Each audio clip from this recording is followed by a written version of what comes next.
Podcast.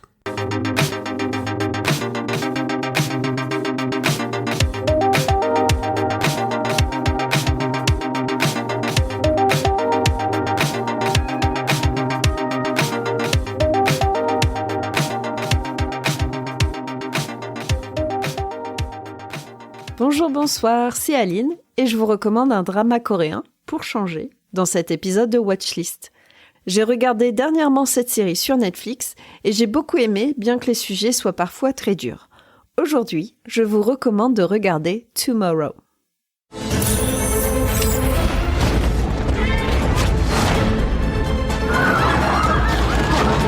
안 돼요!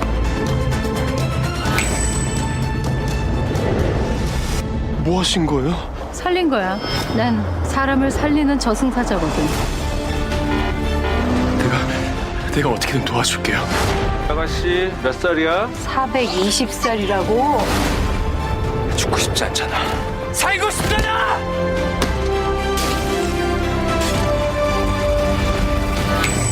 주마등에 온 걸 환영합니다. Tomorrow, ou Nail en VO, littéralement demain en français, est un K-drama, une série coréenne de 16 épisodes d'environ 1 heure chacun, diffusée sur MBC entre avril et mai 2022 et disponible sur Netflix depuis 2022. Un très joli casting porte cette histoire. Vous retrouverez Rowoon dans le rôle du naïf Jo-woong, ancien membre du boys band SF9, connu pour les dramas Extraordinary You ou encore The King's Affection. Vous avez ensuite Kim Hee-sun qui joue la boss de la série, vue dernièrement dans Remarriage and Desires, autre membre du casting Lee Soo-hyuk ou encore Yoon Ji-won qui a ici son premier rôle principal. Dans Tomorrow, nous suivons les pérégrinations d'une équipe de faucheuses spécialisée dans la gestion des risques. Pour le dire plus vulgairement, l'au-delà est surpeuplé, paradis comme enfer, à cause de la recrudescence des suicides. Et cette équipe est créée pour dissuader les suicidaires de passer à l'acte.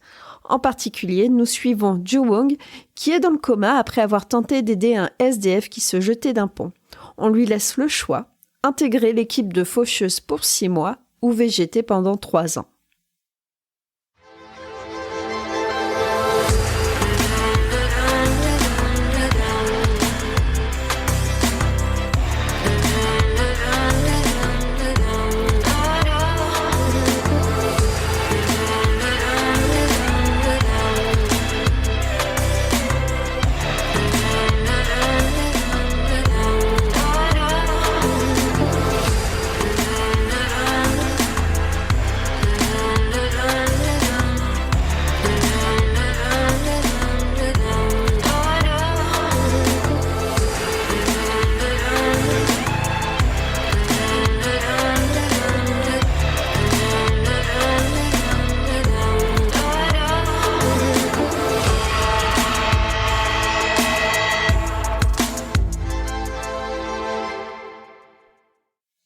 Alors, je vous recommande très chaudement de vous poser dans le canapé pour regarder Tomorrow. Et pourquoi, me direz-vous ? Eh bien, si je n'avais qu'un argument, si vous n'aviez qu'un seul argument à retenir, des sujets très durs résumant les problématiques de la société et de l'histoire sud-coréenne, traités avec finesse, parfois de l'humour et beaucoup d'émotions, des litres d'émotions puissantes. En vrai, j'ai envie de dire que c'est un peu un message d'espoir, un message qui est peut-être un peu naïf. Pas encore convaincu ? Déjà, le casting. Ceux qui ne regardent pas ou peu de drama ont tendance à avoir un avis, disons, tranché sur le jeu des acteurs. Combien de fois j'ai entendu « de toute façon, ils surjouent ». Et à cela, je réponds un non, franc et sonore. Dans Tomorrow, j'ai trouvé au contraire que leur jeu se faisait en toute subtilité. Beaucoup de regards qui en disent long, de la pudeur, parfois, lorsque les faucheuses approchent des victimes de violences. Parfois, le personnage de Jo-woong met les pieds dans le plat, bien sûr, mais c'est aussi ce qui apporte un peu d'air lorsqu'on ne s'était pas aperçu être en apnée. C'est aussi la touche d'humour qui permet de ne pas tomber dans le pathétique, de rester sur cette fine ligne d'émotion. Et en parlant d'humour d'ailleurs, j'aime beaucoup le côté pince sans rire du personnage de Kuryeon, la chef de l'équipe de gestion des risques, très froide, mais finalement pleine d'empathie, même si elle s'en défend. De façon plus globale, le scénario est empreint de ce type d'humour.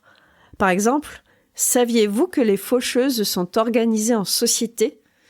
Qu'elles ont des horaires de bureau, une hiérarchie, que plusieurs services existent pour vous apporter des services de qualité au moment de passer l'arme à gauche ?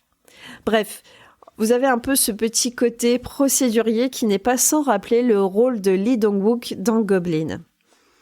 Et autre point fashion, les looks très soignés de nos héros. Bon, ce n'est peut-être pas très inclusif parce que, voilà, on devine des vêtements de créateurs pour les moments qui se passent à notre époque contemporaine. Et pour les flashbacks, on a des moments historiques. Vous avez des reconstitutions très fidèles des lieux, des ambiances et bien sûr des costumes. Bref, un sens du détail qui est là pour cette série. Et enfin, dernier point, dernier argument qui me semble très intéressant, les sujets abordés en eux-mêmes. Ils permettent de dresser un portrait finalement pas très reluisant de la Corée du Sud, d'interroger sur certains faits historiques, certains faits de société. Par exemple, le sujet numéro 1 de cette série, c'est le suicide. Eh bien, saviez-vous que c'est la principale cause de décès chez les 10-39 ans en Corée du Sud ? C'est le taux le plus fort parmi les pays développés. Et en cause, des inégalités sociales apparues à cause de l'explosion économique du pays, la pression, la compétition pour la réussite individuelle et collective, rien qu'à voir comment ça se passe dans les écoles et dans les entreprises en Corée du Sud, vous donne un sacré aperçu du problème. Il y a aussi le manque de prise en considération, mais aussi de prise en charge de la santé mentale. Bref, vous avez tous les ingrédients réunis pour que ça explose un petit peu quand même et que le sujet central de cette série ne soit pas anecdotique. D'autres sujets très forts sont abordés. Vous avez par exemple le sort des vétérans et leur syndrome post-traumatique après la guerre de Corée. Vous avez le sujet des femmes de confort pendant l'occupation japonaise ou encore la pression esthétique dans cette société. Mais personnellement, l'épisode qui m'a le plus touchée, comme beaucoup d'autres spectateuristes, je pense, c'est l'épisode avec le petit chien. Alors je vous laisse regarder par vous-même et me dire quel épisode a eu le plus d'impact, le plus d'écho chez vous. Je vous recommande de regarder Tomorrow avec un paquet de mouchoirs, de la glace et un plaid. Et si vous êtes dans une période un peu sombre, ce n'est peut-être pas la série pour vous en ce moment, quoique le message d'espoir qui est véhiculé par cette série peut peut-être résonner en vous.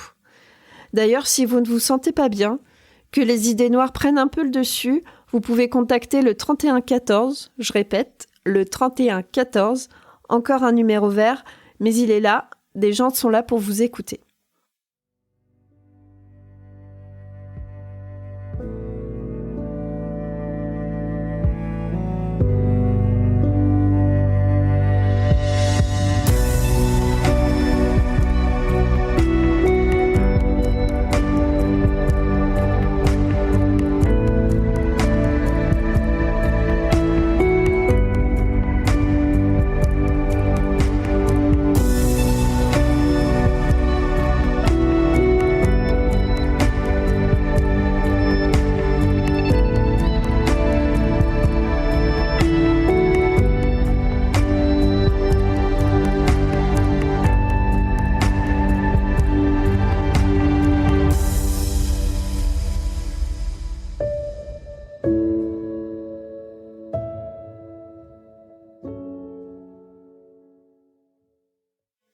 Watchlist est un podcast du label Podcut.